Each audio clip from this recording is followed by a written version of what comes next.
કથામતી અનુસાર પ્રેમ સહિત ગાતી પધારીએ શ્રી પવન કુમાર રામચંદ્ર રઘુવીર રામચંદ્ર પવન સુત હનુમાન ઉમાપતિ મહાદેવ બોલો ભાઈ સબ સંત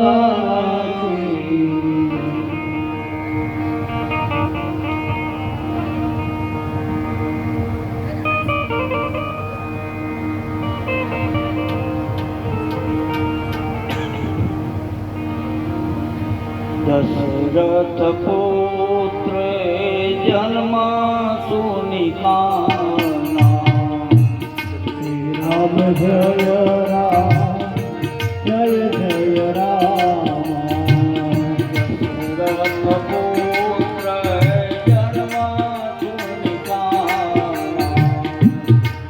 રામ જય રામ જય જય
શ્રી રામ કથાના અયોધ્યાની અંદર દશરથજીને ત્યાં ભગવાન રામ, લખન, ભરત અને શત્રુઘ્ન ત્યારે 4 વિભૂતિઓનો જન્મ થયો. આજ અયોધ્યાનો આનંદ એટલો છે કે એનું વર્ણન ન થઈ શકે. નાચે છે, ગાય છે, કૂદે છે, ભારતાણો આવી આવી બિરદાવલીઓ બોલવા માંડ્યા. બ્રાહ્મણો વેદ મંત્રોના ઉચ્ચારણ કરે, જય ઘોષ થાય. દશરથજીનો ભાવ વિભોર એટલા થઈ ગયા, ઊભા નથી થઈ શકતા. સેવકોને કે ખજાના ખુલ્લા મૂકી દો, દાન આપો. આજ યાચકો ના પાડે છે, બસ મહારાજ હવે અમારે નથી જોતું તોય દીએ જ પરાણે. જો આનું નામ આ વેદ છૂટી કહેવાય. પછી તો મહારાજ ઉતાવળા આવ્યા, જેની પ્રતીક્ષામાં આટલી પેઢી ત્યાં ગુરુ પદવી લઈને બેઠા. ગુરુદેવને પગે લઈ ગયા, ગુરુદેવ તમારા આશીર્વાદ ત્યાં વસિષ્ઠ સીધા મહેલમાં છે, એને જલ્દી દર્શન કરવા જરા.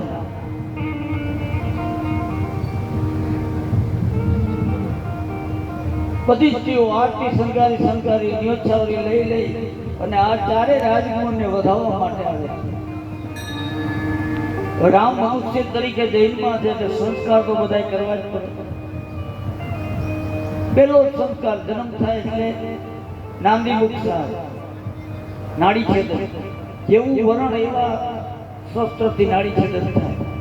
ભગવાન છત્રીને ત્યાં આવ્યા છે અને શક્તિ તલવાર વડે 4 સંતાનોને નાડી છેદન થયા. સ્નાન કરાવી ગાદીમાં સુલાવ્યા. જય ઘોષ થાય. એટલો આનંદ આજ છે, એટલો અબિલ ગલાલ ઉડે છે, જે છાવરીઓ થાય. જય ઘોષ કાન પડ્યું સંભળાય નહીં. અને અયોધ્યાની અંદર તો આજે હીરું કરાય, પગ મૂકવાની જગ્યા નથી. આ ખાલી અયોધ્યાની પ્રજા નથી, કેટલાય સંતો, ઋષિમુનિઓ, મોટા મોટા દેવો રૂપ બદલીને આજે અયોધ્યામાં ઘૂસી ગયા. શંકર ભગવાન પાર્વતીજીને કથા કહેતા થોડી વાર કામ સ્થિર થઈ ગયા, રોમાંચિત થઈ ગયા. પાર્વતીજી કે કેમ? આ દ્રશ્ય આજ મને નજરે જ કરે છે. કેમ? તો એ વખતે મેન કાકભૂષણજીએ 2 ચોરી કરી. પાર્વતીજી કે ચોરી? તો ચોરી બીજી વસ્તુની નહીં, તો હું ને કાકભૂષણજી 2 રૂપ બદલી અને ઠેઠ રાજમહેલમાં પહોંચી ગયા. જય જયકાર થાય. વેદ ધ્વનિ, મંગળ ધ્વનિ, જય ઘોષ 4 બાજુ. અને સૂર્યનારાયણ આકાશમાં થંભી ગયા છે, આગળ હાલતા નથી. કારણ કે એના કુળમાં ભગવાન આવ્યા છે અવતારમાં. રાત્રિ ભગવાનને કહેવા માંડી, પ્રભુ આ સૂર્યને તમે લાભ આપ્યો અને પાછા હવે સૂર્ય આગળ હાલતા નથી. હવે સૂર્ય આગળ હાલ્યા તો મારો વારો, હવે મને લાભ ન આપ્યો. ભગવાને જેની પ્રાર્થના સાંભળી લીધી અને મનોમન કીધું, તું ચિંતા કરમાં. આ વખતે સૂર્યને લાભ આપ્યો, આવતી વખતે તારી એકલીનો લાભ, બીજું કોઈ નહીં હોય. અને છતાંય તુલસીદાસજીએ લખ્યું કે દિવસની હાજરીમાં રાત્રિ આવીને દર્શન કરીએ. કેવી રીતે? રાજમહેલ અહીંયા અયોધ્યામાં એટલો અબિલ ગલાલ ઉતર્યો તો સૂર્યને ઢાંકી દીધો. મહેલમાં અમે અંધારું હોય એનો લાભ લઈને રાત્રિ દર્શન કરી જતી હતી. અને સૂર્ય ક્યાં સુધી થી? તુલસીદાસજીએ લખ્યું 1 મહિના સુધી સૂર્ય ડગ્યા નથી. કે માસ દિવસ કા દિવસ ઉભા અને મર્મ ન જાણે કોઈ.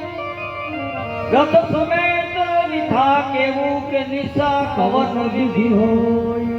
સ્થિર થઈ ગયા.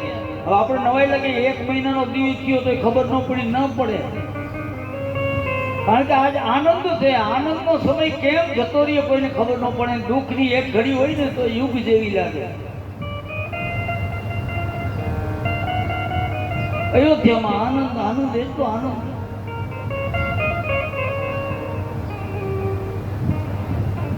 ત્રણેય માતાઓને એટલો આનંદ. દિવસો પસાર થવા માંડે છે. અયોધ્યાની પ્રજા દરરોજ ઉઠી 4 રાજકુમારના દર્શન કરીને પછી જ કામે જાય. અને હવે દશરથ રાજાને જાણે ચારેય પદાર્થ મળી ગયા હોય એમ આનંદનો પાર નથી. ધીમે ધીમે કરતા નામકરણનો સમય આવ્યો. વશિષ્ઠ ગુરુને બોલાવી કીધું, ગુરુદેવ હવે ચારેય બાળકોને આપણે નામકરણ કરવાના.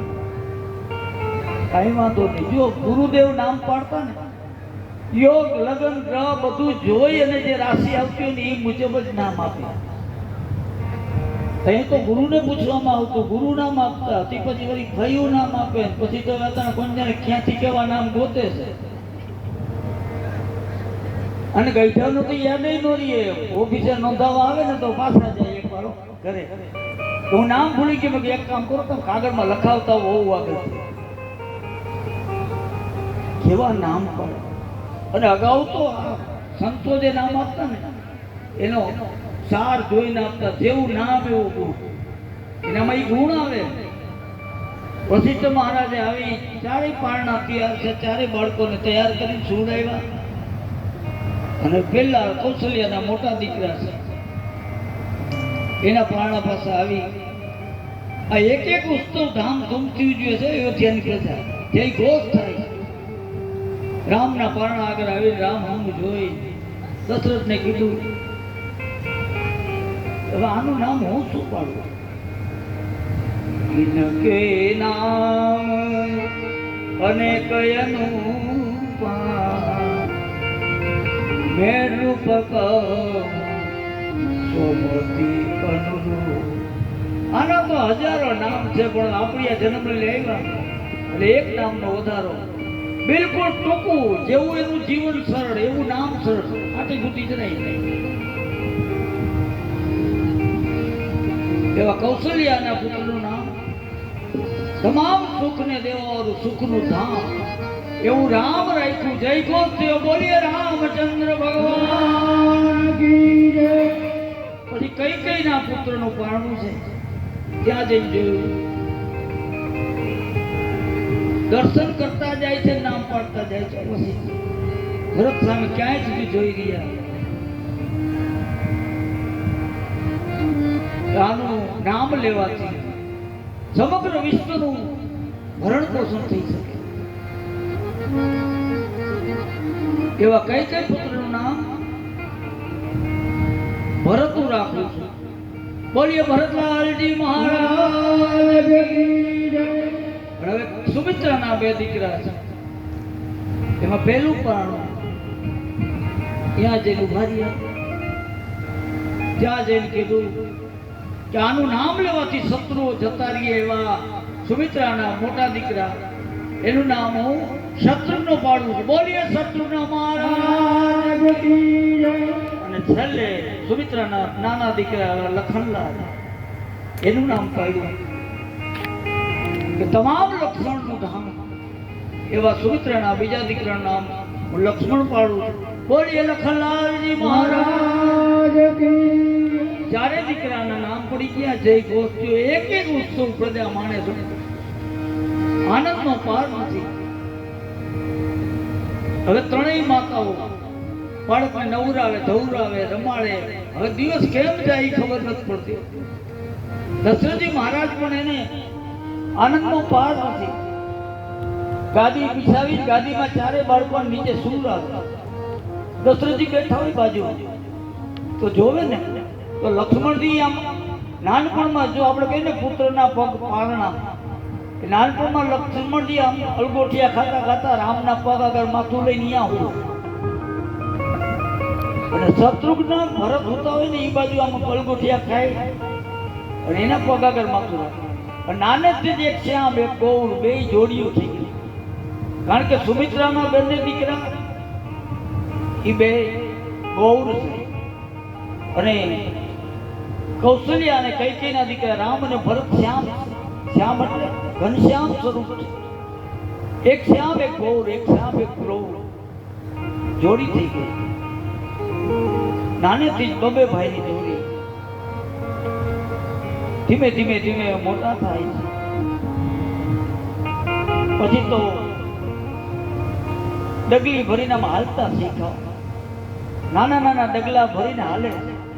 જો બાળક ઘોડિયામાં સૂતું હોય ને ત્યાં સુધી માને બહુ ચિંતા ન હોય. બાળક જેવું હાલતા શીખે અને તઈ મજા આવે, મા બાપને મજા આવે. જો હાલતા શીખો, જો ડગલા ભરે, આખું ઘર રાજી તાલીઓ પાડે. ધીમા ધીમા ડગલા ભરીને હાલતા થાય.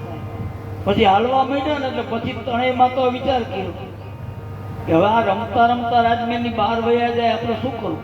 ડગલા ભરતા ભરતા એ બાળક હાલવા શીખે એટલે બહુ ધ્યાન રાખવું પડે. કૌશલ્યા, સુમિત્રા, કઈ ત્રણેય વિચાર કર્યો કે હવે આ રમતા રમતા ક્યાં નીકળી જાય નક્કી નહીં. આપણે કામમાં હોય ને કદાચ આગળ નીકળી જાય તો ત્રણેય માતાઓએ શું કહ્યું? સોનાના ઝાંઝર બનાવ્યા ચારેય બાળકો માટે, જેને નેપુર કહે.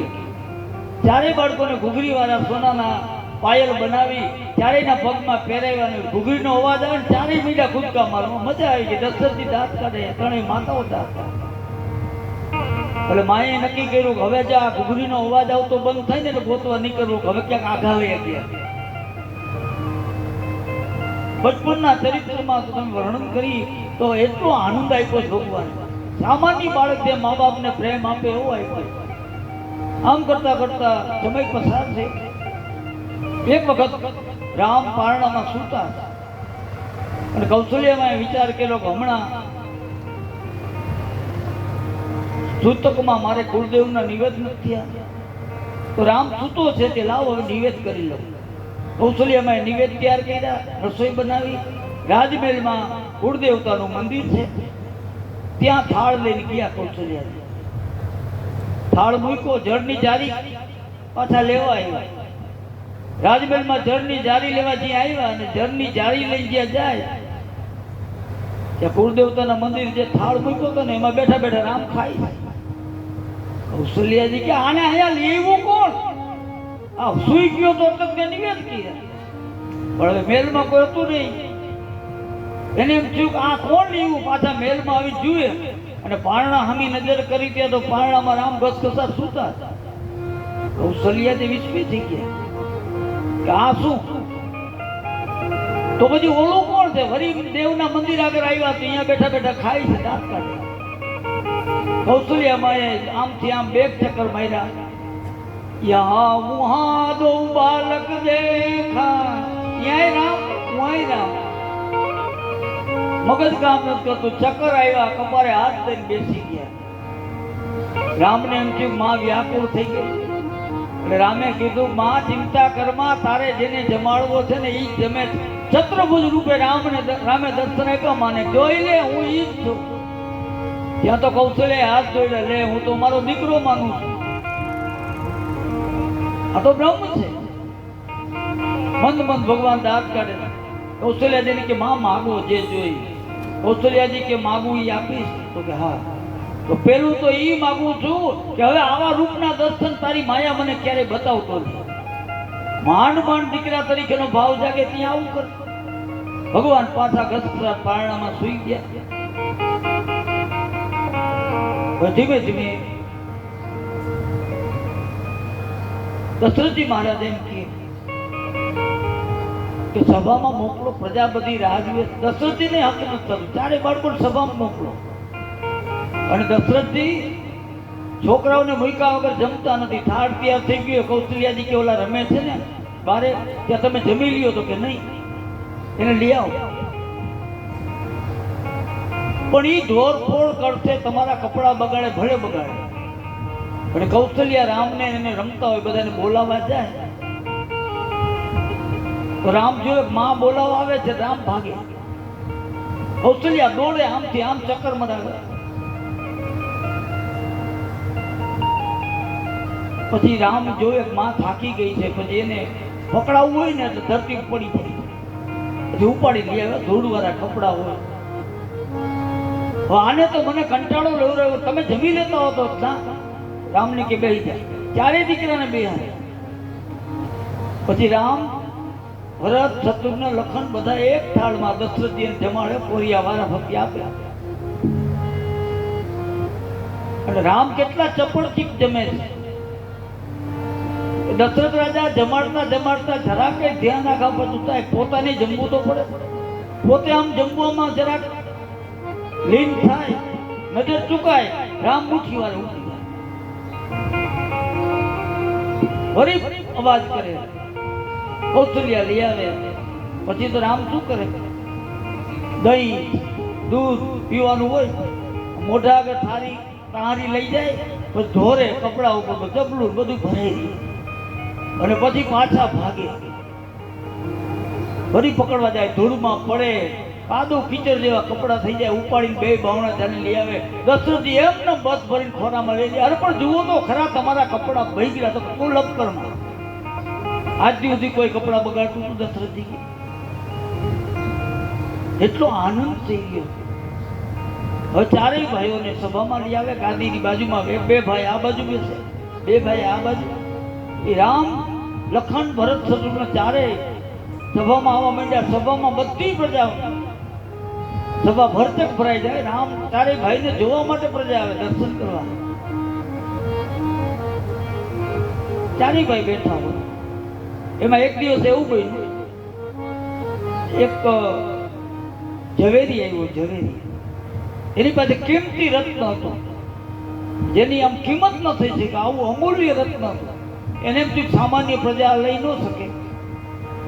રાજા મહારાજા લીએ દશરથજીની સભામાં આવ્યો.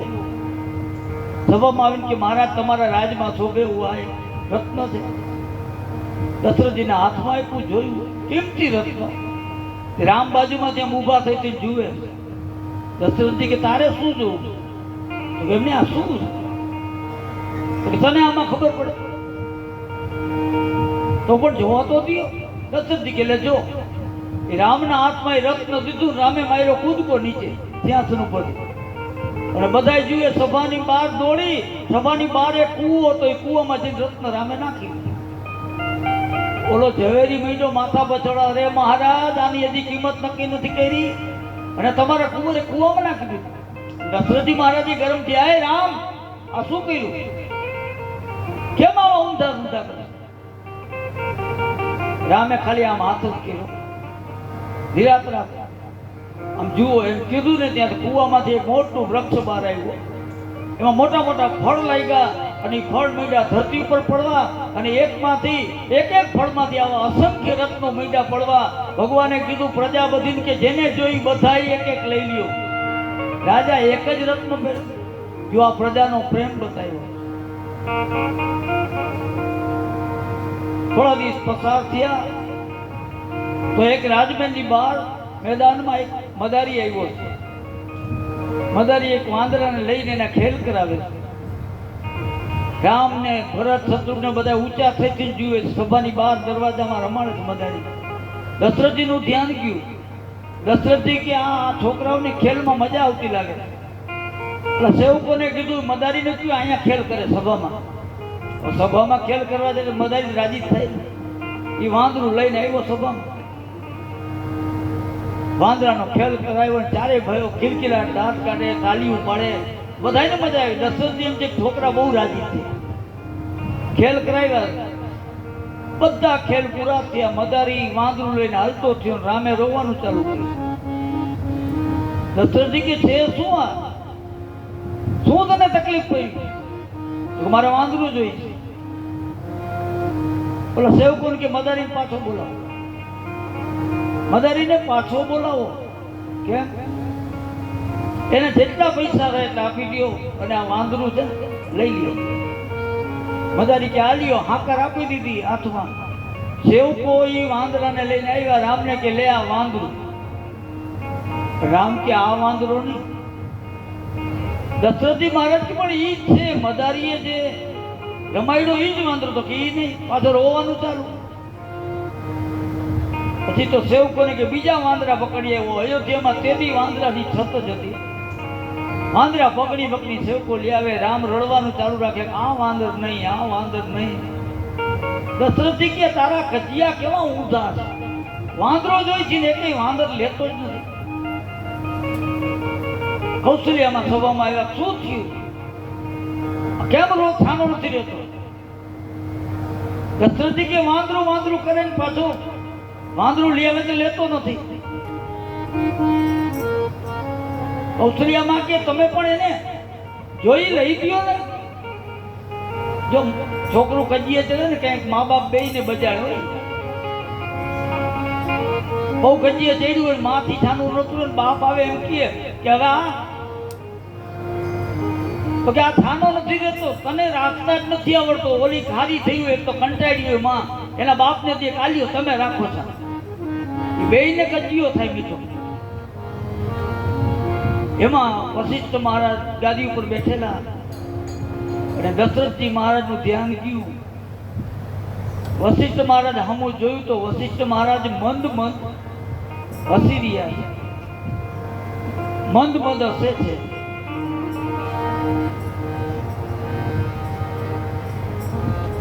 દશરથજી મહારાજને જોયું અને વશિષ્ઠ ગુરુને કહેવા માંડ્યા કે ગુરુદેવ, મારી ચિંતા વધી ગઈ, રામ છાનો નથી રહેતો, તમને હસવું આવે.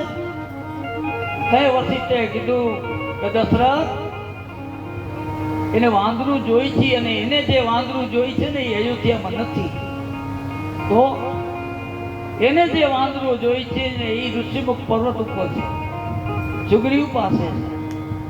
એમ વડસવાળો મોકલા ઋષિમુખ પર્વતે જઈ સુગ્રીવને કીધું કે સુગ્રીવજી, રામે કજીયો કર્યો છે, તમારી પાસે હનુમાન નામનો વાંદર છે? તો ક્યાં દઈ ગયો, રામે કજીયો કર્યો. ત્યાં તો સુગ્રીવે હનુમાનજીને કીધું, હનુમાનજી, અમને તો દર્શન થવા છે તે થશે, તમને તો સામેથી તેડાવ્યા. હનુમાનજી આવ્યા, ઓલા ઘોડાસવારો કે આવી જાવ ઘોડા ઉપર, તો મારે ઘોડાની જરૂર નથી, તો તમારી મોર પહોંચી રામ નામ દઈ ઋષિમુખ ઉપરથી હનુમાન સિદ્ધ અયોધ્યા સભા. સભામાં જે હનુમાનજી આવ્યા, રામે જોયું કે આવી ગયો, એ રોવાનું બંધ, હળી કાઢી અને હનુમાનજીને આમ વાત બોલી.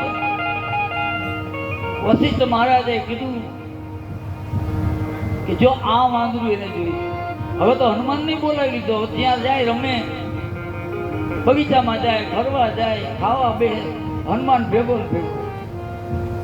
ધીમે ધીમે ઉત્તરાયણનો સમય આવ્યો, સરયુના કિનારે બધા બાળકો ભેગા પતંગ ઉડાડવા જાય, અને એ વખતે રામે પતંગ ઉડાડી. ચારે ભાઈઓ હનુમાનજી બધા પતંગ ઉડાડી. રામે આજે એટલી પતંગનો દોર મૂક્યો કે રામની પતંગ સ્વર્ગમાં પહોંચી ગઈ. તો સ્વર્ગમાં ઇન્દ્રલોકમાં ઇન્દ્રના દીકરા જયંતની પત્ની બેઠેલી, એને જોયું મૃત્યુલોકમાંથી પતંગ અહીંયા આવી. આ પતંગ ઉડાડવા વાળો કોણ? સામાન્ય ન હોય. જયંતની પત્નીએ પતંગને પકડી રાખી અને એ વખતે દોર ખેંચે છે રામ, પતંગ આવતી નથી. રામે હનુમાન સામું જોઈને કીધું, હનુમાન, પતંગ ક્યાંક પકડાની છે, તપાસ કર. રામ નામ દઈને સીધા ઇન્દ્રલોકમાં. હવે બીજો વાંદરો છે. હું આજે જોયું તો એક સ્ત્રી પતંગ પકડીને બેઠી છે. હનુમાનજી હાથ જોઈને કીધું, એ બેન, શું કામ પતંગ પકડી? મૂકી દે, અમારા રામની પતંગ છે. તો એ જયંતની પત્નીએ કીધું, મારે આ પતંગ ઉડાડવા વાળાના દર્શન કરવા છે. હનુમાનજી કી તો મારે પૂછવા જવું પડે. પાછા નીચે આવ્યા રામ પાસે, આવીને કે ઇન્દ્રના દીકરા જયંતની પત્ની છે, એને પતંગ પકડી છે અને એમ કહે છે મારે આના દર્શન કરવા છે. ભગવાન કે એને જઈને ક્યાં આવું કે અત્યારે તારા ભાઈમાં દર્શન નથી. હું પિતાજીના વચનમાં ખાતર વનમાં જાઉં, ચિત્રકૂટમાં નિવાસ કરું, ત્યાં દર્શન કરવા આવું. જો ભગવાનને બધી ખબર છે કે મારે આટલું આટલું કરવાનું છે. પતંગ મૂકી દીધી. જયંતની પત્નીએ પતંગ ખેંચી આવી ગઈ. પછી તો નાના નાના ધનુષમાં લઈ શિકાર કરવા જંગલમાં જાય છે. પણ રામ શિકાર કેવો કરે? જે શ્રાપિત આત્માઓ હિંસક પ્રાણીના શરીરમાં ભટકતા હોય ને એને મારે. એમાં શરીરના કાંઠે રમતા હતા. રાવણે વિચાર કર્યો કે હજી આ નનકડો છે કે લાવવાને મારી નાખું. બગલો બનીને આવ્યો, વિશાળ બગલો બનીને સામે સરયુના કાંઠે બગલા બેઠા હતા એમાં ઊભો છે. બધાય બગલાથી વિશાળ દેખાય. એમાં લક્ષ્મણજીએ જોયું, રામને કે ભાઈ કેમ? આમ તો જુઓ આવડો મોટો બગલો, આ કોક અલૌકિક બગલો લાગે છે. રામ કે હા, અલૌકિક જ છે, કઈ સામાન્ય બગલા આવડા ન હોય. ભગવાન કે છે અલૌકિક. ભગવાને ચોખવટ ન કરી. બાણ હતું ખંભામાં લઈ ફરા વગરનું બાણ એ બગલાને માર્યું, ત્યાંથી ઉપાડ્યો સીધો લંકામાં. 15 દિવસ સુધી રાવણ મૂર્છામાં જાગ્યો ને મૂર્છામાંથી જાગીને સમજી ગયો હજી નનકડો છે, ફરા વગરનું માર્યું તો અહીંયા ફેંકી દીધો. 15 દી મૂર્છા આને પહોંચવું ક્યાં? ભગવાને જુદી જુદી લીલાઓ કરી અને પછી યજ્ઞોપવિત સંસ્કાર આવે. જનોઈ દેવાનો. જો જનોઈ છે ને 3 વર્ણમાં પહેરતા, બ્રાહ્મણ, ક્ષત્રિય, વૈશ્ય, આ 3 વર્ણને જનોઈનો અધિકાર, શૂદ્રને નહીં. હવે સમય જતા બ્રાહ્મણો પાસે રહી, બ્રાહ્મણ સાધુ પહેરી. જો જનોઈના પ્રકારે હતા, બ્રાહ્મણ સાધુ જે જનોઈ પહેરે ને એ સફેદ હોય, ક્ષત્રિયો પહેરે એ લાલ કલરની જનોઈ, અને વૈશ્યમાં આપણે બધા આવી જાય, પટેલ વેપારી જે હોય એ પીળા કલરની જનોઈ.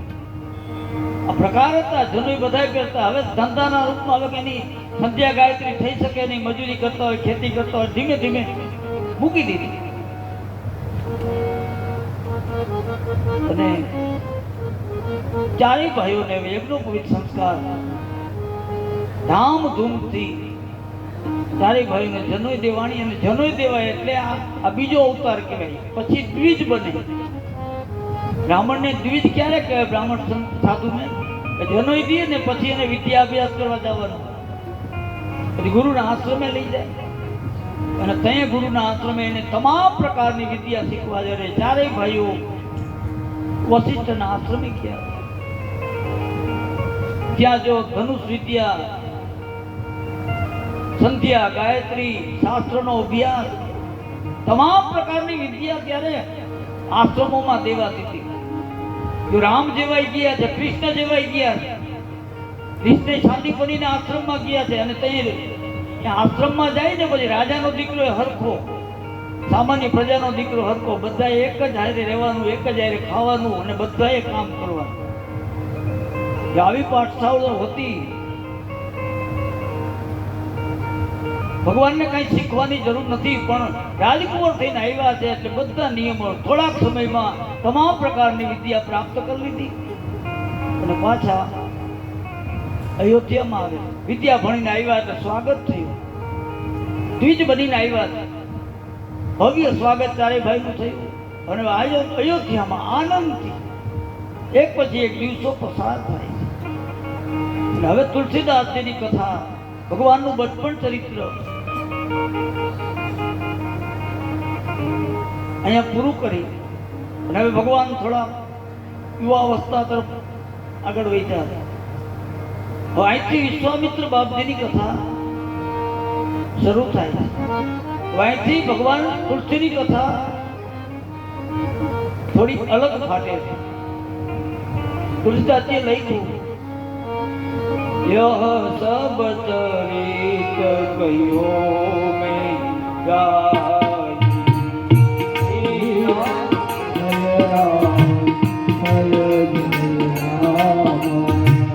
यह सब चरित कहियो में गाई, श्री राम जय राम जय जय राम, अखिल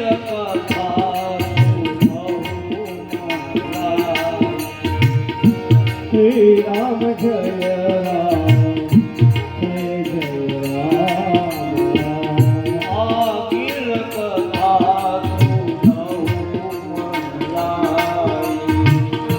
श्री राम जय राम जय जय राम.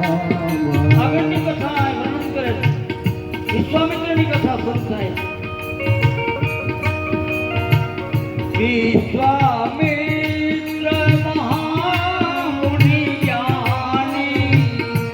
श्री राम जय राम जय जय राम, विश्वामित्र महामुनि ज्ञानी, श्री राम जय राम जय जय राम, वसहि विपिन सुभयाश्रम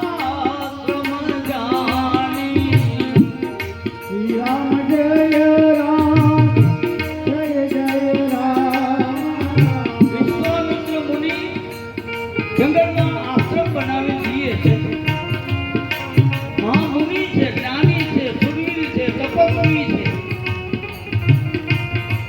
વિશ્વામિત્રને એમ થયું કે ઘણા યુગો થયા, અમારા હોમ હવન જપ તપ બધું બંધ છે, રાક્ષસો કરવા દેતા નથી.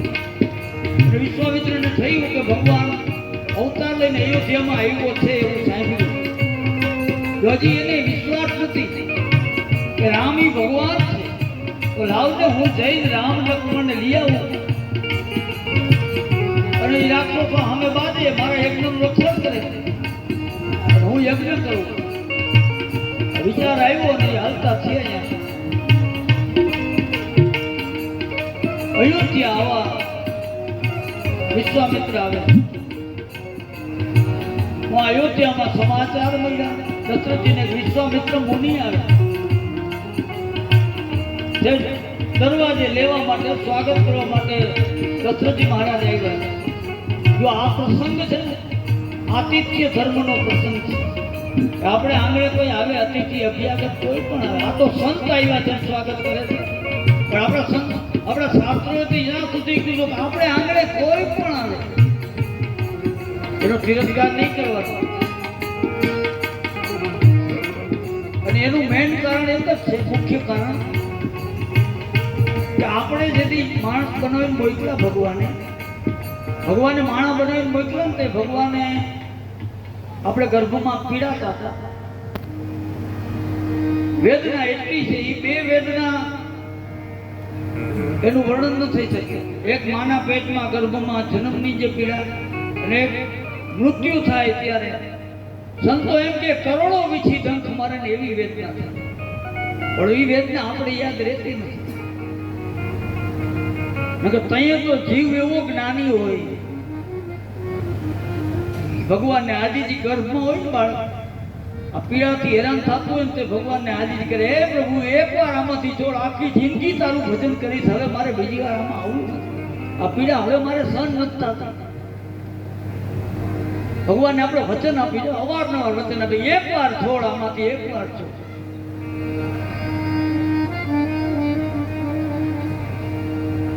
અમારા બાપુજી કહેતા કે આ સંતો શું કહે કે તે માતાના ઉદરમાં પ્રભુને દીધો તો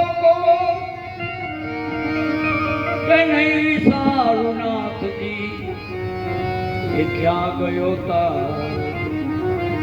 માના ગર્ભમાં તો પીડાતો તો તે કે હું હવે જિંદગી ભર નહીં ભૂલું, મને એકવાર છે. તે માતાના ઉદરમાં પ્રભુને દીધો તો કે નહીં સારું નાથજી એ ક્યાં ગયો તારો. સંતો કહે છે ગર્ભમાં પીડામાં હતો તે કેટલું કેટલું વચન આપતો હતો, હવે ભૂલી ગયો. ક્યાં ગયો તારો બોલ, તું ભૂલી ગયો ભગવાનને. એ જન્મતા તે કીધું વાને છે દરિયા જગદાતને. ભગવાનને વચન તો નહીં, પણ જૈનમાં ભેગો તું કે ઉવા બધા બાળક આમ જ કરે. પણ સંતો એનો અર્થ કાઢ્યો, એ ઉવા કેમ કે એ ભગવાનને કહે છે કે હવે તું ઉવા હું અહીંયા બીજી વાર જોયું જાય. આવા તો આપણે ડુગડા છે. એમ ભગવાને આપણને માનું બનાવીને મોકલ્યા ને, આપણે વચન જેમ કીધું ને એમ ભગવાને આપણને વચન કીધું છે. ભગવાને આપણને કીધું છે કે તને માણસ બનાવીને મોકલું છું, હવે તું મનુષ્ય તરીકે કેવી રીતે જીવન, સંસાર તારો કેવી રીતે ચલાવવા, તારું જીવન કેવું છે એ જોવા માટે થઈ હું તારે આંગણે એકડી આવી છું. અને શાસ્ત્રોએ સિદ્ધ કર્યું છે કે મનુષ્ય માત્રની ઘરે જિંદગી આખીમાં એકવાર ભગવાન આવે છે, આવે છે, આવે છે. પણ ઓળખતા આવડવું જોઈએ. અને ભગવાને ચોખવટ નથી કરી કેવા રૂપમાં આવી છે. માગણ બનીને આવે, ભિખારી બનીને આવે, ભાવો બનીને આવે. એટલે તો આપણા સંતોએ કીધું કે આપણા આંગણે કોઈ પણ આવે આપણે એનો તિરસ્કાર કરવાનો જ નહીં. નહીં ભગવાનનું શું થાય. એટલે આપણા સંસ્કૃતિમાં સનાતનમાં આશરા ધર્મને આટલું મહત્વ આપ્યું. અને બીજું કે માગણ આવે તો લઈ શું જવા, ભિખારી આવે ઘણાને તો એવી એલર્જી થઈ ગઈ છે. બીજી શેરીમાં ભિખારી હોય છે, છોકરાને કે લાલો માગવા વાળો આવ્યો શેરી ડેલી બંધ કરી દઈ. હવે આમાં શું કરવું?